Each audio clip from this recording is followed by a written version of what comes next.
नमस्कार बंधुरा राखिस फूड हाबेर आरो एक नतून भिडियोते आपनादेर सबाइके वेलकाम। आज आमी आपनादेर साथे शेयर करछि एकटा थालीते रयेछे रांगा आलुर भर्ता, चिंगड़ी माछ दिये एचोड़ेर डालना और डिमेर रेस्टुरेंट स्टाइल ग्रेभि। रांगा आलू खावा स्वास्थ्येर जोन्नो खूबई हेल्पफुल, ताई एमनि आलुर भर्ता ना बानिये रांगा आलुर भर्ता बानिये देखिएछि। एचोड़ चिंगड़ी एमन भावे करे देखिएछि जा मांसेर स्वादकेও हार मानाबे। और साधारण डिमेर कषा ना बानिये एरकम भावे रेस्टुरेंट स्टाइल कि करे डिमेर मशलादार ग्रेभि बानाबेन ताओ शेयर करेछि এই ভিডিওতেই। তাই ভিডিওটা প্রথম থেকে শেষ পর্যন্ত দেখার অনুরোধ রইল। তাহলে চলুন বন্ধুরা দেরি না করে দেখে নেওয়া যাক আজকের ভিডিও।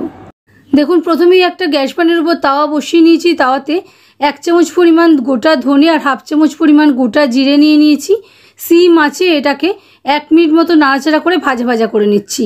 ঠান্ডা হওয়ার পর এটার একটা পাউডার বানিয়ে নেব। এটা আমরা এঁচোড়ের তরকারিতে ব্যবহার করব। আবারও তাওয়াটা বসিয়ে নিয়েছি গ্যাস বার্নারের উপরে। তাতে 2 চামচ মতো রিফাইন্ড সয়াবিন অয়েল অ্যাড করে দিয়েছি।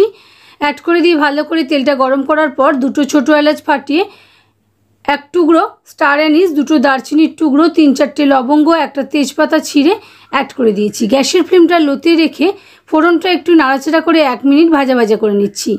এই সময় 5খানা রসুনের কোয়া, 1 ইঞ্চি পরিমাণ আদার টুকরো অ্যাড করে দিয়েছি। সেটা অ্যাড করেও 2-4 মিনিট নেড়ে চেড়ে নিয়েছি। এবারে এর মধ্যে 2টো মিডিয়াম সাইজের পেঁয়াজ আমি এরকম স্লাইস করে অ্যাড করে দিয়েছি। এই স্লাইসটা একটু মোটা মোটা করেই করবেন। এবারে সিম আছে সবটা নাড়াচাড়া করে ভাজা ভাজা করে নিচ্ছি। পেঁয়াজটা আমরা ততক্ষণ পর্যন্তই ভাজবো যতক্ষণ না পেঁয়াজটা ট্রান্সলুসেন্ট হচ্ছে। দেখুন পেঁয়াজটা ভাজতে ভাজতে মিনিট 5 সময় হয়েছে আর পেঁয়াজের কালারটাও চেঞ্জ হয়ে গেছে। এই পর্যায়ে 1 চামচ মতো চারমগজ আর 6-7টা কাজু বাদাম আমি অ্যাড করে দিয়েছি। সেটাও পেঁয়াজের সঙ্গে একটু ভাজা ভাজা করে নিচ্ছি। কাজু বাদাম আর চারমগজ অ্যাড করার পর আরও 2-3 মিনিট আমাদের ভাজা হয়ে গেছে। এই পর্যায়ে একটা মিডিয়াম সাইজের টমেটো এরকম রাফলি চপ করে অ্যাড করে দিয়েছি। সেটাও পেঁয়াজের সঙ্গে 1 মিনিট মতো নাড়াচাড়া করে ভাজা ভাজা করে নিচ্ছি। এবারে পেঁয়াজ টমেটো গলার জন্য 1 চামচ পরিমাণ নুন অ্যাড করে দিয়েছি। নুন দিয়ে সবটা ভালো করে নেড়েচেড়ে মিশিয়ে নিয়ে ঢাকা দিয়ে সিম আছে রান্না করে নিচ্ছি। দেখুন পেঁয়াজটা আমাদের কতটা নরম হয়ে গেছে, দেখেই বুঝতে পারছি না টমেটো গলেই গেছে।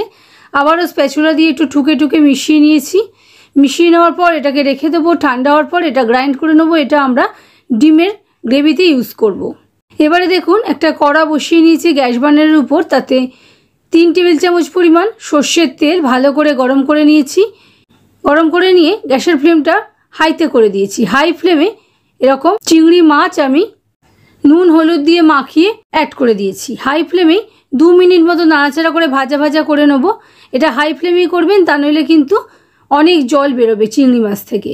হাই ফ্লেমে 2 মিনিট মতো করেই তুলে নিচ্ছি, মানে খুব বেশিক্ষণ ধরে ভাজবো না, তাহলে চিংড়ি মাছ রবারের মতন হয়ে যায়, সফট থাকে না। তুলে নিয়েছি, নিয়ে গ্যাসের ফ্লেমটা একেবারেই লোতে করে দিয়েছি। এবারে এর মধ্যে আমি 2টো মিডিয়াম সাইজের আলু খোসা সহ প্রেশার কুকারে একটা সিটি দিয়ে আগের দিনই রেখে দিয়েছিলাম। পরের দিন সকালে রান্না করার আগে খোসা ছাড়িয়ে এরকম টুকরো টুকরো করে নিয়েছি। এইভাবে টুকরো টুকরো করে নিলে কম তেলে আপনারা ভেজে নিতে পারবেন আর আলু খুব ভালো মতন সেদ্ধও হবে। মিডিয়াম ফ্লেমে আলুগুলো একটু ভেজে নিয়েছি, ভেজে নিয়ে তুলে নিচ্ছি। গ্যাসের ফ্লেমটা লোতে রেখে এবারে এঁচোড় দেখুন এরকম আমি ভালো করে একটা সিটি দিয়ে জল ঝরিয়ে রেখেছিলাম, সেটাকে অ্যাড করে দিয়ে একটু ভাজা ভাজা করে নিচ্ছি। এই এঁচোড়টার মধ্যে কিন্তু দানা নেই, এঁচোড়টা একদমই কচি আছে, সেই জন্য মাংসের পোর্শনটাই দেখতে পাচ্ছেন। এবারে এটাকেও ঢেলে নিয়েছি। ঢেলে নিয়ে কড়াতে আবারও তেল অ্যাড করে নিয়েছি। অবশ্যই সর্ষের তেলই অ্যাড করতে হবে। তেলটা খুব ভালো করে গরম হওয়ার পর গ্যাসের ফ্লেমটা লোতে করে এর মধ্যে একটা বড় এলাচ ফাটিয়ে 2-3টে দারচিনির টুকরো, 3-4টে লবঙ্গ, একটা গোটা শুকনো লঙ্কা, 2টো ছোটো এলাচ ফাটিয়ে, একটা তেজপাতা ছিঁড়ে আর 1 চামচ মতো গোটা জিরে ফোড়নে অ্যাড করে দিয়েছি। সিম আছে, ফোড়নটা 1 মিনিট মতো নাড়াচাড়া করে ভাজা ভাজা করে নিয়েছি। দেখুন ফোড়ন থেকে সুন্দর গন্ধ বার হয়ে গেছে। এই পর্যায়ে 2টো মিডিয়াম সাইজের পেঁয়াজ খুব ফাইনলি চপ করে অ্যাড করে দিয়েছি। দিয়ে সবটা নেড়ে চেড়ে ভাজা ভাজা করে নিতে হবে। দেখুন মিডিয়াম ফ্লেমে আমি মিনিট 2-3 ভাজা ভাজা করে নিয়েছি। একটু কমেও গেছে পরিমাণের, কালারটা হালকা চেঞ্জ হতে শুরু করেছে পেঁয়াজে।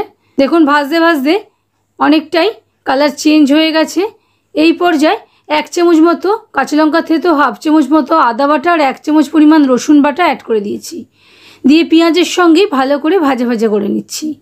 এটা পেঁয়াজ আধ ভাজা হওয়ার পরই আদা রসুন কাঁচা লঙ্কাটা অ্যাড করবেন, তা নইলে আদা অনেক সময় কড়ার তলে আটকে যায়, তাহলে পেঁয়াজটা আপনারা ভালো করে ভাজতে পারবেন না। এবারে সিম আছে সবটা ভালো করে ভেজে নিচ্ছি।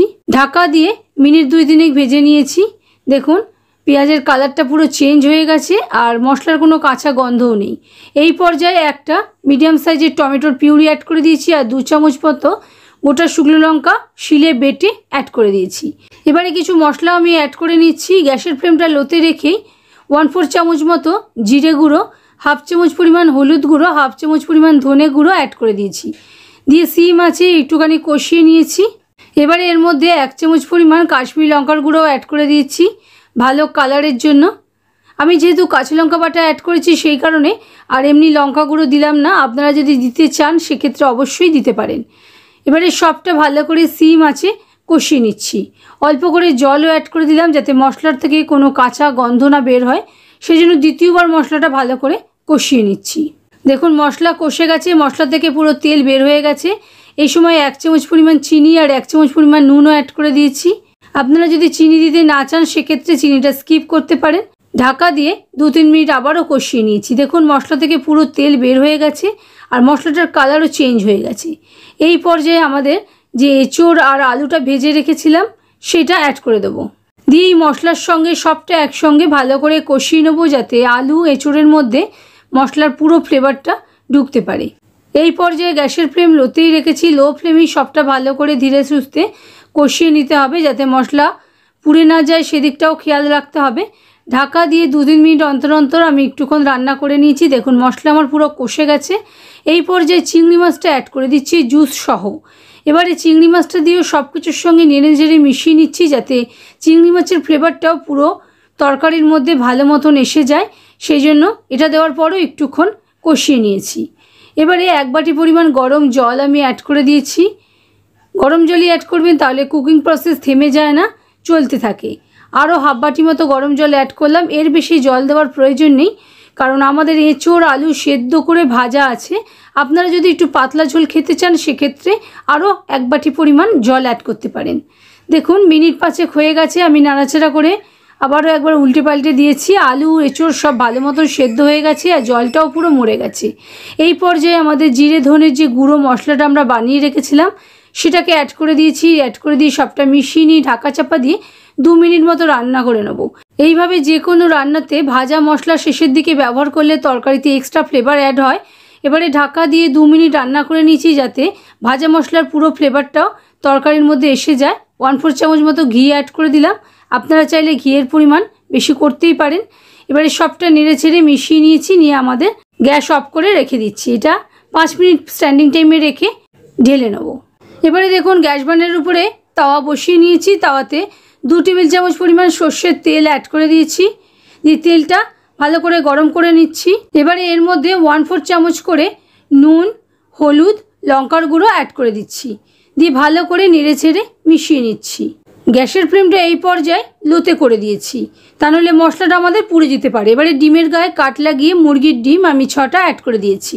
দেখুন মিডিয়াম হিটে ডিমগুলো উল্টে পাল্টে ভেজে নিচ্ছি। খুব বেশি লাল করব না, মোটামুটি লালচে করে ভেজে নিচ্ছি। খুব বেশি লাল করলেও আবার ডিম শক্ত হয়ে যায়। এবারে ডিমগুলো আমি তুলে নিচ্ছি। গ্যাসের ফ্লেমটা একেবারেই লোতে করে দিয়েছি। এবারে এর মধ্যে স্টার অ্যানিজের একটা টুকরো অ্যাড করে দিয়েছি আর আমরা যে টমেটো, পেঁয়াজ, চারমগজের মিক্সচারটা তৈরি করে বেটে নিয়েছিলাম সেটাকে অ্যাড করে দিয়েছি। গ্যাসের ফ্লেমটা লোতে রেখে সবটা ভালো করে কষিয়ে নিচ্ছি। আমি এখানে শুধু স্টার অ্যানিসই ফোড়ন হিসেবে দিয়েছি, আপনারা চাইলে এটা স্কিপও করতে পারেন। এটা দিলে এক্সট্রা ফ্লেভার অ্যাড হবে সেই জন্য দিয়েছি। আর বাকি মশলা তো আমরা বাটার সময় অ্যাডই করে দিয়েছিলাম। 1 চামচ মতো কাঁচা লঙ্কা বাটা, 1 চামচ মতো শুকনো লঙ্কা বাটাও অ্যাড করে দিয়েছি। দিয়ে সবটা ভালো করে নেড়েচেড়ে মিশিয়ে নিচ্ছি। লো ফ্লেমে এটাকে একটু সময় ধরে কষিয়ে নেব। যদিও পেঁয়াজ, টমেটো সব আগে থাকতে ভেজে নিয়ে গ্রাইন্ড করা আছে সেই জন্য কোনো স্মেল বেরোবে না, কিন্তু একটু ভালো করে কষিয়ে নিলে রান্নার কালারটা আর টেস্টটা দুটোই ভালো হবে। দেখুন তেল বের হয়ে এসছে মশলা থেকে আমাদের। এই সময় কিছু গুঁড়ো মশলাও অ্যাড করে নেব। এবারে এর মধ্যে 1/4 চামচ জিরে গুঁড়ো, 1/2 চামচ ধনে গুঁড়ো, 1/2 চামচ হলুদ গুঁড়ো, 1 চামচ পরিমাণ কাশ্মীরি লঙ্কার গুঁড়ো আর অল্প গ্রাইন্ডিং জার ধোয়া জল অ্যাড করে দিয়েছি। দিয়ে গ্যাসের ফ্লেমটা মিডিয়ামে করে মশলাটা ভালো করে কষিয়ে নিচ্ছি। দেখুন ভালো করে নেড়েচেড়ে দিয়ে গ্যাসের ফ্লেমটা আবারও লোতে করে দিয়েছি। এবারে 2 চামচ মতো ফ্যাটানো টক দই আমি অ্যাড করে দিলাম। দিয়ে আবারও ভালো করে নেড়েচেড়ে মিশিয়ে নিচ্ছি। এটা লো ফ্লেমেই কষাতে হবে যেহেতু এর মধ্যে কাজু বাদাম আছে আর দই দেওয়ার সময় অবশ্যই গ্যাসের ফ্লেমটা লোতে করে দেবেন, তা নইলে কিন্তু দই ফেটে যেতে পারে। সবটা নেড়ে চেড়ে মিশিয়ে নিয়েছি। মিশিয়ে নিয়ে ঢাকা দিয়ে ভালো মতো কষে যাওয়ার জন্য অপেক্ষা করছি। দেখুন মধ্যে মধ্যে একবার ঢাকা খুলে আমি নেড়েও দিয়েছি। আর দেখতেই পাচ্ছেন মশলা থেকে পুরো তেল বের হয়ে গেছে। আর মশলাটা খুব ভালো মতন কষানো যে হয়েছে সেটা দেখেই বোঝা যাচ্ছে, কারণ মশলার কালারও পুরো চেঞ্জ হয়ে গেছে। আর মশলার টেক্সচারটা দেখতেই পাচ্ছেন কত সুন্দর হয়েছে। এবারে আমি গরম জল অ্যাড করে দিচ্ছি 1 কাপ মতন, দিয়ে ভালো করে নেড়ে চেড়ে মিশিয়ে নিচ্ছি। নিয়ে যদি প্রয়োজন হয় আবারও জল অ্যাড করে দেবো। দেখুন ভালো করে মিশিয়ে নিয়েছি, আর জল দিচ্ছি না। ভালো করে গ্রেভিতে বয়েল এলে সেদ্ধ ডিমগুলো অ্যাড করে দিয়েছি, দিয়ে সিম আছে ভালো করে নেড়ে চেড়ে মিশিয়ে নিয়ে ঢাকা দিয়ে রান্না করে নিচ্ছি।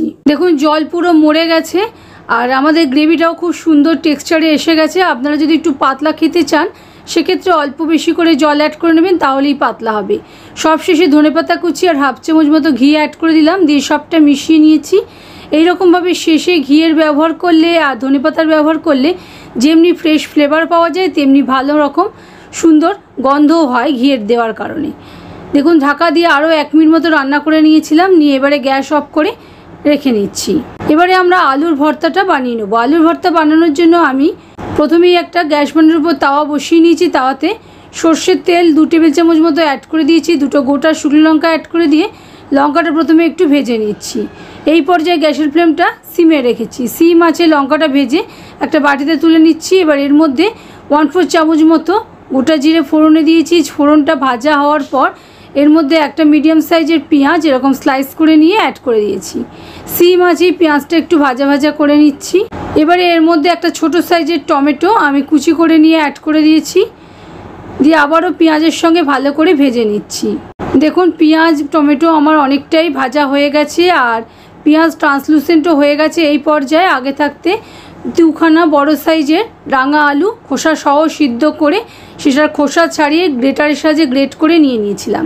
এবার এর মধ্যে 1 চামচ মতো নুনও অ্যাড করে দিয়েছি, দিয়ে সবটা ভালো করে নেড়ে চেড়ে ড্রাই হওয়া পর্যন্ত মিশিয়ে নিচ্ছি।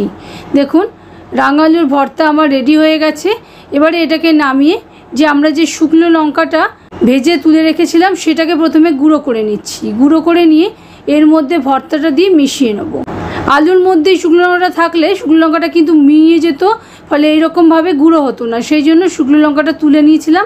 এখানে আপনাদের জানিয়ে রাখি, আমার চ্যানেলে এর আগেও আমি গরমের দিনে খাওয়ার জন্য এরকম থালির রেসিপি অনেক শেয়ার করে রেখেছি। সেগুলোর লিঙ্ক আমি ডেসক্রিপশন বক্সে অ্যাড করে দেবো, আপনারা ইচ্ছে হলে দেখতে পারেন। এবারে দেখুন থালি আমি সার্ভ করে নিয়েছি। আশা করি বন্ধুরা আমার আজকের থালি আপনাদের ভালো লেগেছে। যদি ভালো লাগে প্লিজ লাইক শেয়ার কমেন্ট করতে ভুলবেন না, এবং আপনজন ও প্রিয়জনদের সঙ্গে ভিডিওটা প্রচুর শেয়ার করবেন। আর চ্যানেলে যদি নতুন বন্ধু হয়ে থাকেন তাহলে চ্যানেলটা অবশ্যই সাবস্ক্রাইব করে নিতে ভুলবেন না। ভিডিওটা আপনারা যদি ফেসবুক পেজ থেকে দেখে থাকেন তাহলে পেজটাকে ফলো করে নেওয়ার অনুরোধ রইল।